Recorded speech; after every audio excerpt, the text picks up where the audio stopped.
Ողջույն։ Աթոնը արևի սկավառակն է, Ռա Աստծո երևացող ձևը։ Փարավոն Էհնաթոնը եւ իր կինը Նեֆերտիտին աթոնականության քաղաքական եւ կրոնական ծնողներն են։ Ներկայացնեմ հետևյալ գրքերը։ Գրքի հեղինակը Ջոն Ֆլետչեր, Պոիսկը Նեֆերտիցի։ Գիրքը հրատարակել է այս հրատարակչությունը 2008 թվականին։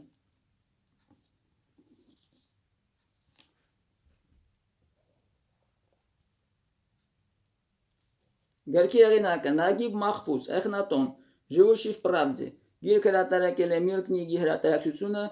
2011 թվականին։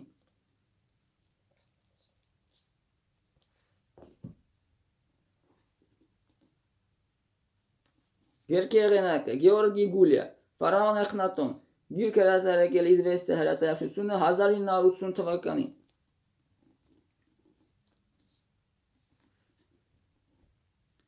Եգիպտական 18-րդ արքայատոհմի փարավոն Ամենհոտեպ 4-րդ Նեֆերհեպերուրան իր կառավարման 5-րդ տարում մերժում է եգիպտական բոլոր աստվածներին, բացի արևի սկավառակի աստծուց, Աթոնից։ Հին աստվածներին նվիրված տաճարները փակվում են, իրենց ծառայող քրմերը հետապնդվում։ Շուտով փարավոնը ընդունում է Էհնաթոն անունը, որ նշանակում է Աթոնին հաճելի։ Ուասետ մայրաքաղաքի փոխարեն նա հիմնում է այժմյան Թել Էլ Ամարնայի մոտ Ահեթաթոն քաղաքը, որի անվանումը նշանակում է Աթոնի հորիզոն։ Նեֆերոաթոն Նեֆերտիտին իր սիրելի կինն էր։ Իրենք 6 աղջիկ ունեին, բայց տղաներ չունեին։ Առաջավոր Ասիայում Եգիպտոսի դաշնակիցը Միտանի պետությունն էր, թշնամին խեթական կայսրությունը։ Իր հոր Ամենհոտեպ 3-րդի կառավարման ժամանակ Եգիպտոսի սահմանները ձգվում էին Ասորիքից մինչև Նուբիա։ Էխնաթոնը կենոնացած էր կրոնական բարեփոխումների վրա, երկրում աթոնականության տարածման վրա։ Դրանից օգտվելով խեթերը հարձակման էին անցել երկրի հյուսիսային սահմանների ողջ երկայնքով։ Էխնաթոնը չօգնեց իր դաշնակից Միտանի Տուշրատա արքային ընդդեմ խեթական կայսրության։ Փարավոնը ստիպում էր օտարերկրյա դեսպաններին ժամերով կանգնել կիզիչ արևին, սպասելով Աթոնաստծու կողմից տրվող հրամաններին։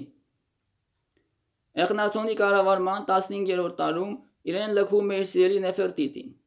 Փոխարենը իր կողքին հայտնվում են երկու պատանիներ՝ Սմեհկարան եւ Թութան Աթոնը։ Իր կառավարման ժամանակ արվեստում գերակայում է ռեալիզմը, որը կոչվում է Ամարնայի արվեստ։ Էհնաթոնը մահվան հանգամանքները անհայտ են։ Նա կառավարել է 17 տարի։ Իրենից հետո եգիպտացիները վերադառնում են իրենց հին աստվածների պաշտամունքին։ Էհնաթոնը բոլոր ժամանակների հեղափոխականների նախատիպն է,